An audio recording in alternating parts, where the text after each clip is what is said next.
Greetings everyone, and welcome to this week's edition of Kicker News. I'm your host, Nick Conway. For our top story today, ATV accidents have been an issue well known to the province. Yesterday, a motorcycle and ATV collision in Springdale resulted in the death of a 31-year-old woman. Just 2 weeks ago, a 50-year-old man on an ATV was struck and killed on the Trans-Canada Highway near Paddy's Pond.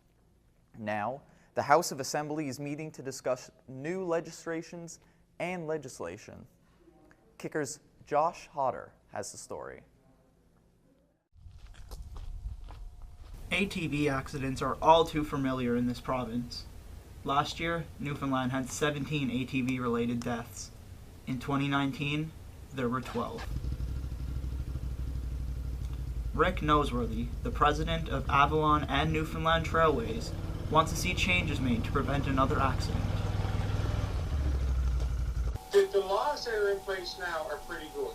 They need to be tightened up a little bit. They need a bit more teeth. The fines need to be a bit heavier. The most beneficial would be to have helmets on snowmobilers, and I guess in side-by-sides mandatory. I think mandatory training would be very important. I don't know if that's going to happen, but that would be a good law. The House of Assembly will discuss new regulations and legislation for ATVs and snowmobiles at their fall sitting. Sarah Studley has played a major role in this. She is the Minister of Service NL and the Department of Digital Government. We've looked at a range of things, including mandatory helmets. We're the only province in Newfoundland and Labrador where helmets are not mandatory in snowmobiles. We've looked at what age is appropriate to drive and operate vehicles, and what does supervision look like, and how does that work. We've looked at trailers and how you tow things, as well as training, if there's any training should be required. Noseworthy says that he also wants to see change from within the ATV community. Common sense should rule today, and there's no law that's going to come in and make a difference. We need to change the culture, and there's no legislation going to change that. That's us. Noseworthy, along with others, are hoping to see ATV accidents reach an all-time low. With Kicker News, I'm Josh Hodder. In the public school system, a new policy has been drafted that will make varsity sports more inclusive than ever before. The policy opens up sports to transgender and non-binary students. Kicker's Dylan Murphy brings us this exclusive story. The playing field is changing in the public school system as a new inclusivity policy is introduced by School Sports NL. Karen Richard is the executive director of the organization. She says they've been developing the policy over the past year. I think it's a given that we want to make our programs as inclusive as possible, and we absolutely don't want to discriminate or exclude anybody unknowingly even. Currently drafted up and being initiated informally, the policy allows students who identify as transgender or non-binary to participate in school sports on the team that best fits their gender identity. Richard says they will continue to work on the policy with the help of experts in these communities. So what we've done is gone back to what the policy we have, and we've rewritten the policy to try to be as inclusive as possible. And even then, when we thought that our policy was being very inclusive, and we thought it was a policy that spoke to the needs out there, we went to those other groups in the community who certainly know a lot more about that than we do, and we asked them to review our policies. Charlie Murphy, co-founder and executive director of Quadrangle, a charity that assists members of the 2S LGBTQIA+ community and aims to educate the public on problems faced by members. He says the policy is a step in the right direction. I think that's wonderful. Personally, I think it's great that people are looking at sports more so as an activity versus a gender-based piece. So the fact that they are removing that obstacle for individuals who wish to participate in sports is a really good step forward to making sure that sports are more inclusive, knowing the fact that these kind of policies are now being in place in our school systems is really reassuring to know that youth and individuals in the community can feel comfortable being their true selves and still enjoy the activities that they like.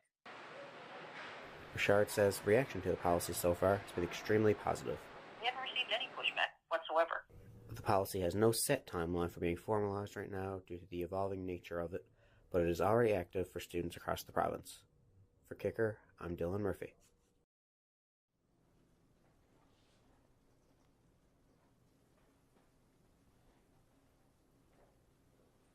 Go, Nick. History last month by honoring its first National Truth and Reconciliation Day. Many people across the country were out in their orange shirts or just sitting in reflection. But some people say that the day isn't enough on its own to make things right. Kicker's James Grudic went down to the First Light Indigenous Friendship Center to hear what they had to say. Last Thursday was the first National Day for Truth and Reconciliation in Canada. Known to some as Orange Shirt Day, it's a new statutory holiday. Residential school survivor Danny Pottle hopes this day will give pause to Canadians.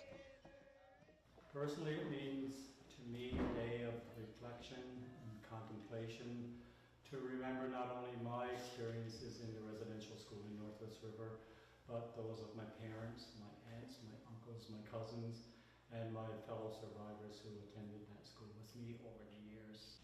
The day comes as a response to the 94 calls to action laid out by the Truth and Reconciliation Commission. But Justin Campbell of First Voice NL says that more action is needed. Because we're several years past now, the TRC recommendations have been out for 6 years. As Stacey mentioned, we've been waiting for government to take a coordinated approach, one that isn't bit by bit looking at individual calls to action, individual calls for justice. For Danny Pottle, a National Day for Truth and Reconciliation is just the beginning. The federal government, through Justin Trudeau, has committed to honor and act on these 94 calls to actions, but I mean, what action have we really seen? Justin Campbell says it's time for governments to step up and honor their commitment to all 94 calls to action. There has been, up until now, no coordinated approach 6 years after the release of the calls to action. It's time to do that. It's time to start by looking at the calls to action, the 94 calls, and saying, okay, which of these have we actually started work on? What is the work that's already happening? And at least to our knowledge, that very first step has not been done. Apologies are fine, but if they're just hollow words, then what's the point of it? If there's no action followed up on those apologies, then to me it's just rhetoric. For Kicker, I'm James Grudic.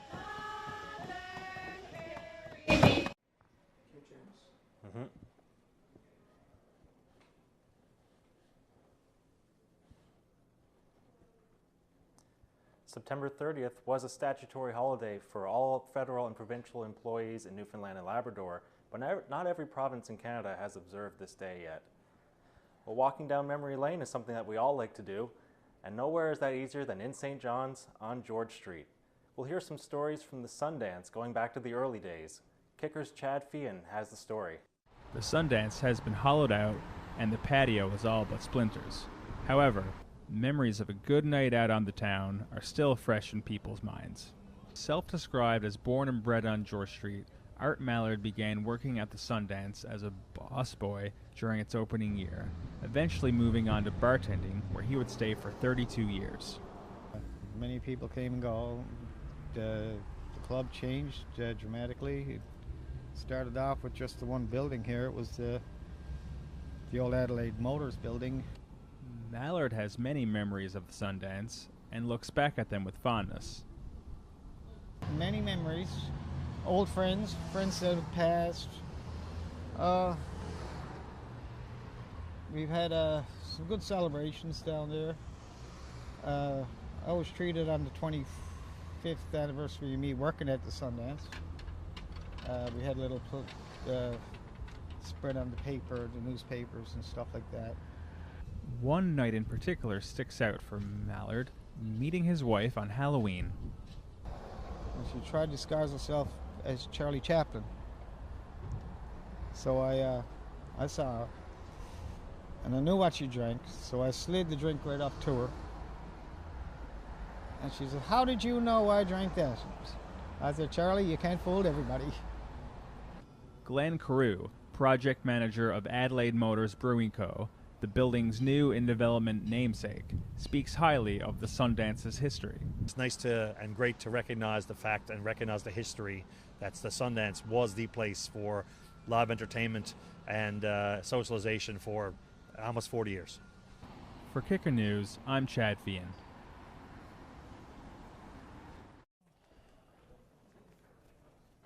Back in 1986, Canada would play in its first ever FIFA World Cup, and so far, it's been its only. How Canada got to that World Cup, though, will never be forgotten by Newfoundlanders. 1985, King George V Park in St. John's hosted the last World Cup qualifier for Canada against a strong Honduras side. In a game they couldn't afford to lose, Canada defied expectation, beating their opponents 2-1 in front of over 13,000 fans. Newfoundland soccer icon Bill Breen was one of the fans in attendance that day. It was sold out completely within a day or so.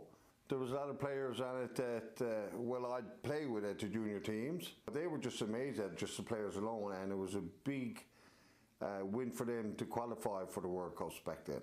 George Pecos remembers the match as well, not as a fan, but as the scorer of a crucial opening goal to put Canada 1-0 up in the match. Pecos couldn't put into words how much it meant to him.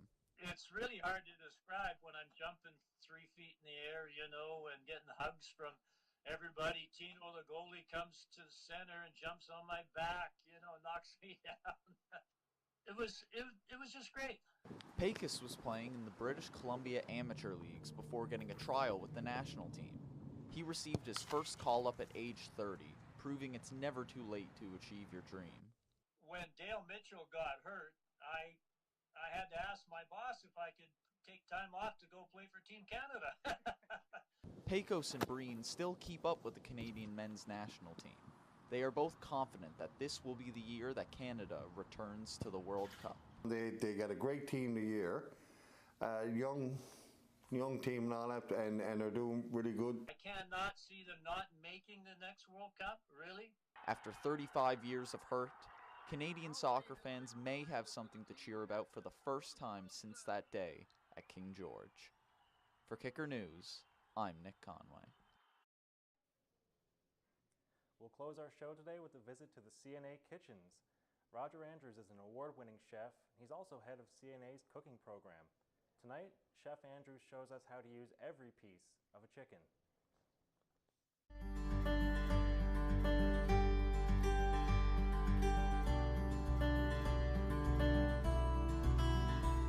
All right, so today we're going to be demonstrating how to do a non-cutted chicken. It's the type of chicken that you normally see when you go to a fried chicken place. So typically when we see a cut and the different cuts that we've done so far, we've only had 8 pieces or 4 pieces, an even number. This time we'll actually see a little bit of a different method in how to debone this chicken. So what we're going to do is along the backbone right here, we're going to completely remove that right in the beginning.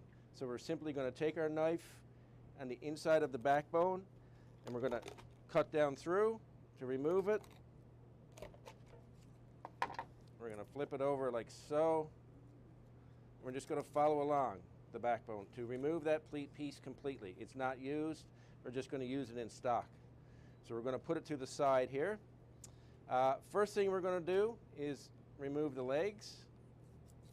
This is the easiest part of this whole thing. So you're removing the legs. We'll just put them off to the side for now. Simply by exact same way we removed the legs last time, following that little skin flap along the side here and completely removing it. As we've done in the past, we've taken fat off of the products like this. This time we're actually going to leave the fat on there. That's what you want to be nice and crispy and juicy in the fried chicken. So it's a little bit of a different technique now. This is where we actually start to break it out to get the extra piece, all right? So the extra piece actually comes from right here, which is what we know as the center breast, all right? But what you do is you find the back of that little keel bone that sits in the breast, and you're simply going to cut through it like so. Make sure you keep the skin intact. And then you have your center breast. So essentially it's the two small tip pieces of the breast joined by the keel bone. Next thing you actually do is you hold up your wing like so, and you're just going to cut so that a part of the breast is actually on the wing. All right, I'm just going to go right around, and you're going to cut to remove it. Don't be afraid to use force, but you want that little kind of chunk of breast that you typically see within a wing at any local popular fast food chicken restaurants. The wing is the only cut that you'll actually see a little bit of the dark meat from this leg point and a little bit of the white right here. So you're going to put those together. And the last is the rib. So essentially, to make it nice and even, through the middle of the keel bone like so. Again, you got to use a bit of force, and then you cut down through. So you say, where do the other cuts come from? So you have your two wings, two ribs, center breast, and through separation of your leg joint. So you find where the joint actually moves like so, put your knife in, and cut right down through. Get your drumstick, you got your thigh,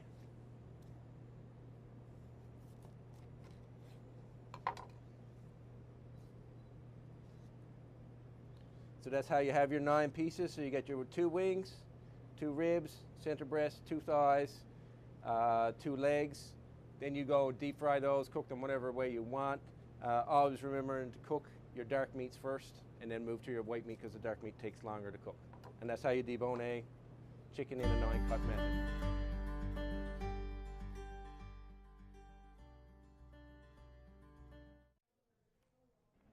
And that's all we have time for today. Be sure to follow us on all our social medias. Our Twitter handle is @kicker_news. Also be sure to visit our website. That's kickercna.ca. Again, that's kickercna.ca. Stay safe and have a great day.